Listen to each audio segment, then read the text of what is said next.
The hero's journey as a speaker. Let's talk about that. But first, remember to like and subscribe and add your comments below. Now, Bobby, how long do you need to be a hero before you actually become the guide? Well, first, what are we even talking about when we say the hero? Why are we mentioning a hero before this guide thing as a speaker? Well, hopefully, if you've been speaking, you on stage, or you know a little bit about storytelling. I hope you've read some books or you've watched some movies and you understand the hero's journey. We hear that word all the time. The hero's journey, the hero's journey. And if you haven't or you don't, that's kind of what we specialize in at SpeakUp. We really specialize in the hero's journey and storytelling. So really quickly, let's just let you know what that means. So in every great story, every great director and author uses a system to tell that story. And then this is everywhere. And they're all, you can find books that say this, that, and the other, and they're all very similar. The key is that there's a hero. No great story, no great movie is any good without the poor hero that's kind of got flaws, that's just barely doing, they're trying to make things happen. You have to have a hero to have a compelling story, but there's a couple other folks you have to have in there to have a compelling story, right? Yeah, well, I mean, once after the hero's been introduced, the next person that typically gets introduced is the villain, the bad guy. Yeah, I think about actually Star Wars. It happened the other way around. The villain was introduced first, right? The very first Star Wars, there's the shooting and Princess Leia. Now, Princess Leia was kind of the hero. She was absolutely one of the heroes of that show. Yep. She wasn't the main hero, but she was definitely a key element. Yeah. And so she did come in first, and she's like, "Help me, Obi-Wan Kenobi. You're my only hope." And she's talking to R2-D2, and then she goes out and she's like shooting with the blaster, and then Darth Vader walks in, and it's like dun dun dun, and you hear that dun dun dun dun dun for the very first time. Right, and he walks in through the doors, through the blaster doors, and everyone just moves aside and they just stand at attention because you know that this guy is important. He is the villain, and the villain is one of the most important characters in the hero's journey. If you don't have a villain, there's no tension there and no way to grow. The hero has to grow.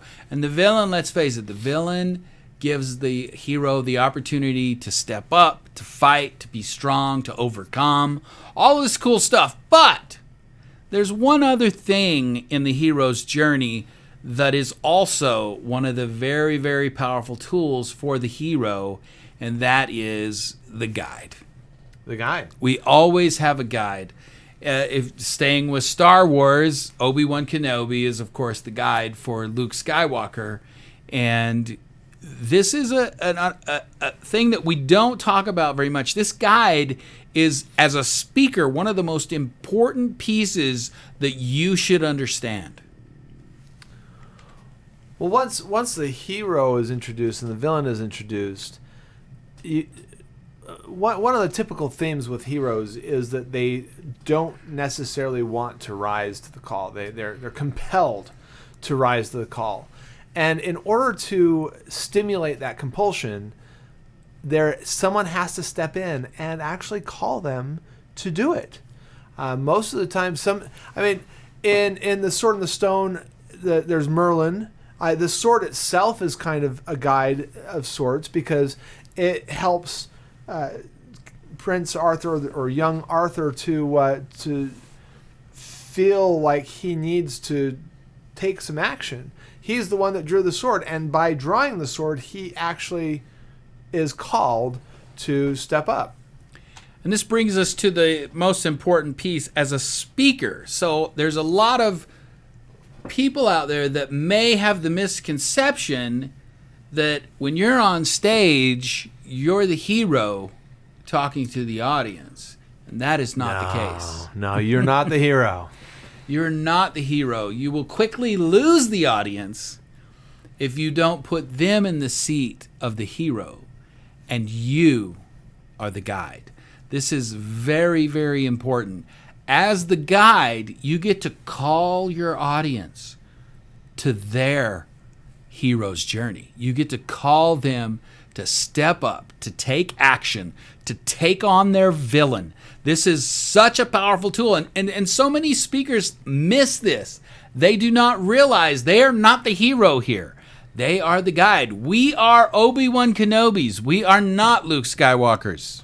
This is actually my favorite part of not only being a speaker, but of teaching about being a speaker. Because, wow, I mean, you've already gone through your hero's journey. You've already experienced something amazing and a change. And you have a story to tell. You have something to share. And you have some information that you want to divulge to your audience. And if you do that as the hero, then the speech is all about you. It has nothing to do with the people in the audience, and you're just telling everybody who you are and how awesome you think you are.